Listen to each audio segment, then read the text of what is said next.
Hey, welcome back to Morning Joe. Let's bring in now the head of the Freedom Caucus, Congressman Mark Meadows. Congressman, great to have you with us. Thank you so much for being here. It's great to be back with you, Joe. Thanks.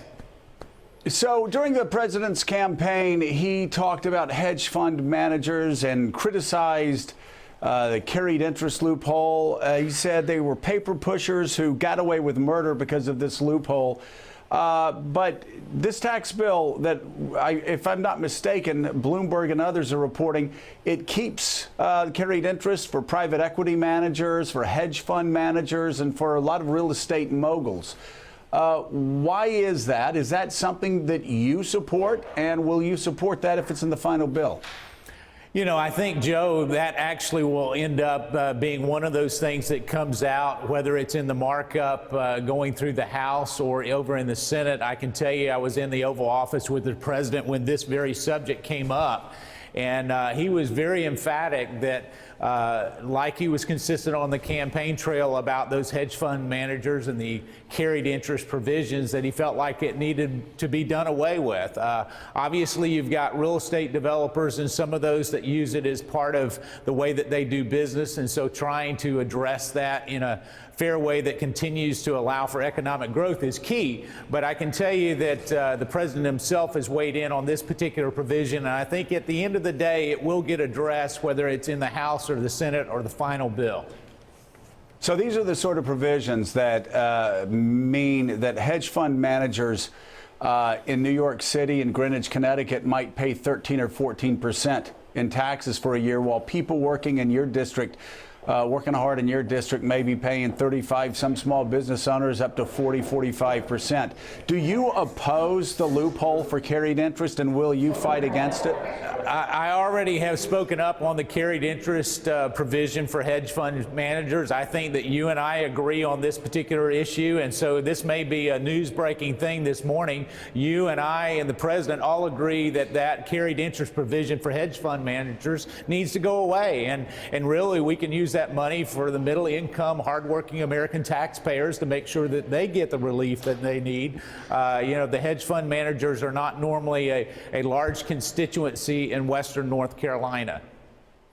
Right. All right. They're also not in Janesville, Wisconsin, but for some reason it's in this bill. Let's go right now to Steve Ratner at 30 Rock. Steve. Congressman, I'm also a little mystified about the hedge fund thing, because this is a 500-page bill with some tiny little provisions involving small taxes on large endowments, things like that. I have no idea why this wouldn't be there if everybody, as you say, is so in favor. But let me move on to another subject, which is that you have been, as leader of the Freedom Caucus, outspoken in your opposition to the national debt. You voted against national debt increases.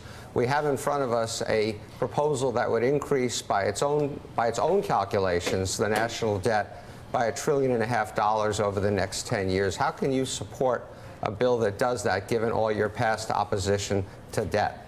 Well, I can tell you that it's not just past opposition. It certainly is ongoing opposition. And you're right with my record on being a deficit hawk. Really, we've got two issues that are working against each other right now. Is the fiscal restraint that many of my colleagues here on Capitol Hill are not willing to show in terms of actually looking at reducing spending. And so as we look at that going forward, whether it's with defense or non-defense discretionary numbers, those numbers continue to rise, and having to address that, there's only two ways that you can do that. Either you can cut back on those areas, or you can hopefully grow the economy. This particular pro-growth tax reform is really designed to not only grow the economy. The initial numbers are very exciting in terms of what we will see, and so I believe that a short-term deficit will end up over a 15-year period paying for itself, as long as we get the kind of GDP growth that it appears that we're going to get. And so, you know, it's one of those things that you take what you've got on a particular given situation and hopefully look to show some restraint on some of those fiscal issues going forward. But yeah, it's one of those. It's a choice between two difficult reasoned approaches, and at this particular time, we've got to get the economy going again. So what, in effect, you're saying is let's do the easy stuff, i.e. cut taxes first, and do the harder stuff, like cut spending later. But let me well, move Steve, on. I don't know that tax reform is ever easy, and I'm glad to hear you say No. that, because over the next few weeks it is going to get very, very difficult. So I don't see it as an easy task. I don't disagree with that, but let me just move on to one other thing, which is that when you look at these tax cuts on a net basis, in other words, you take the tax cuts and then you back out the tax increases by removing loopholes or other deductions, what you find is that business is getting about $1 trillion for business over the next 10 years. Consumers are getting individuals are getting $350 million over the next 10 years. How is that a fair allocation of the benefits of tax cuts? Well, I don't know who did your analysis. I can tell you I was Actually, up until... my analysis was done by the Ways and Means Committee. No, but here's what I'm saying. That analysis was not done by the Ways and Means Committee. When we're really looking at this, I can tell you that as we're starting to get into this, we're looking at a $4 to $5 trillion tax benefit. And when we start to look at each individual area, you've got to take it in a whole.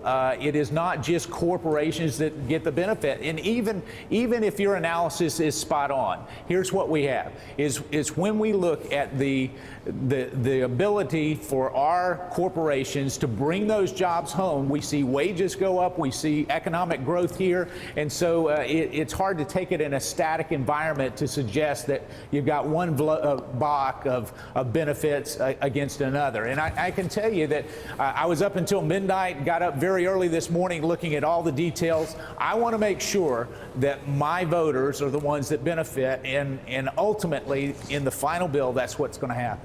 Congressman, it's Katty Kay here. All during the Obama administration, the argument we used to hear from Republicans in Congress was the Democrats are irresponsible, they want to spend now, and they say that they're going to deal with the deficit down the road. That's the argument you've just made. You're sounding just like a Democrat. We're going to have our tax cuts now, and we're going to sort out the deficit down the road. You weren't satisfied with that argument when it was the Democrats making that argument. Why should people believe that you can do any more about it now? Well, I don't know that the Democrats were ever doing a pro-growth tax thing that actually cut taxes for the American middle-income wage earner. And so, you know, part of that argument is right, but we had a vote on the House floor just a few weeks ago where actually the Democrats, the progressive budget, looked at a $10 trillion budget. Now, if we're all concerned about deficits, you know, perhaps that vote on the budget shouldn't have had every Democrat voting for that budget. And so, listen, we're here in truly a defining moment for our nation. We're going to actually give more money of the American taxpayers' dollars back to them. And that's, you know, if the Democrats had fought that back when they were making the arguments, maybe they would have had more of a bipartisan appeal there as well. Congressman Joe Scarborough again. Yeah. I wanted to ask you sort of my ongoing obsession, and it has been for 20, 25 years as we talk about the deficit and the debt. Entitlement reform, we're talking about tax cuts. I don't think I would be quite so concerned about deficits in the future on these tax cuts if I thought Congress would follow up and reform Social Security and reform Medicare and reform Medicaid in a way that doesn't hurt current enrollees but ensures that the program is saved and this country is saved from massive debt 10, 20 years from now. I remember Republicans getting elected saying they're going to talk about entitlement reform and embrace it. Barack Obama, his first 2 months, said we can't kick the can down the road anymore. It's been kicked down the road. Donald Trump says nobody's going to touch Medicare or Medicaid or Social Security. You and I both know that is not sustainable. So my question is, with you being the chairman of the House Freedom Caucus, when will members get serious about the top fiscal issue that confronts us, and that is runaway entitlement spending, not just for Medicaid, but for the middle class entitlements too, Social Security and Medicare?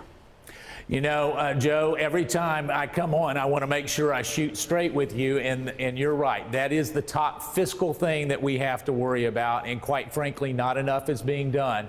I can tell you members of the Freedom Caucus have not only put forth a bill that looks at defining and reforming Medicare, but also other entitlement programs. I do believe that you will see some initiatives starting in the first quarter of next year, not necessarily on Social Security and Medicare, because you're right, the president has weighed in on those, not wanting to touch those, believing that he made a campaign promise there. But the other part of that is looking at some of the work requirements in terms of welfare, some of the things that actually Bill Clinton did when he was president that we need to revisit and bring back. And so I think you will see some of those starting in earnest in the first quarter of next year. But you're right, we've got to get serious about it. And if we don't, all the pro-growth tax reform in the world is not going to ultimately balance out where we need to go as a nation fiscally.